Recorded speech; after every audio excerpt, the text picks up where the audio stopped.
Okay, so we are going to work with create stunning visual effects, motion tracking. And we've already learned how to do 3D camera tracking, but this is another way that you can track your motion in a video project. Okay, so to get started with this, you need to have some good steady video. To use the motion tracker, I'll have to select the effect for motion tracking. That can be found up at the top. If you look up here where it says animation,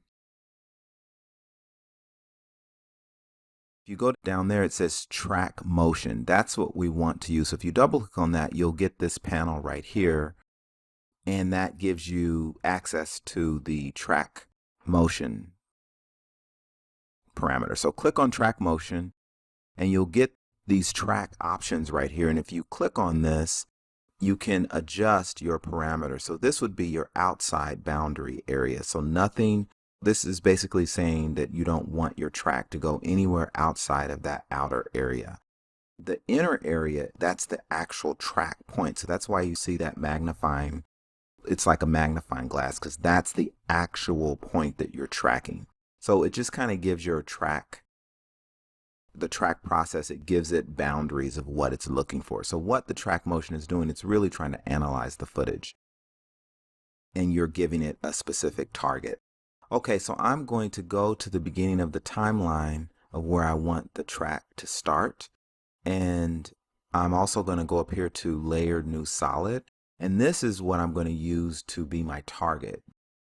So I click on edit target right there. I will then choose the dark solid and I'll hit OK. And then it's going to basically be tracking forward from the beginning. And then when it's all done, I'll make it so that it will track that. So I'll hit analyze forward, and basically that's going to analyze the footage going forward.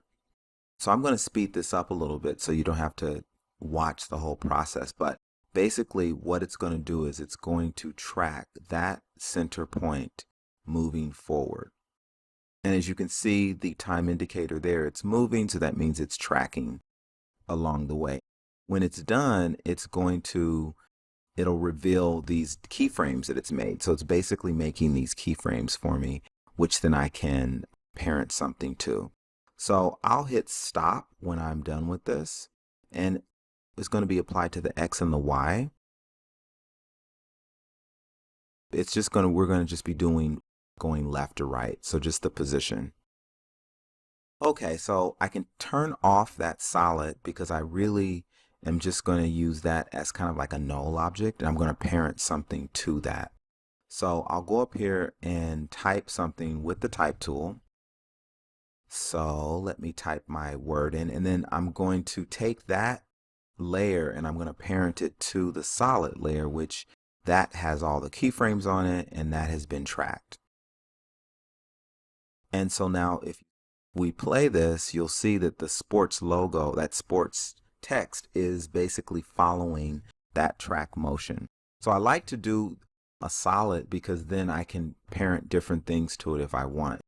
It's just like a null object that I'm using for this. Okay, so that's how you track your motion with the motion tracker in After Effects.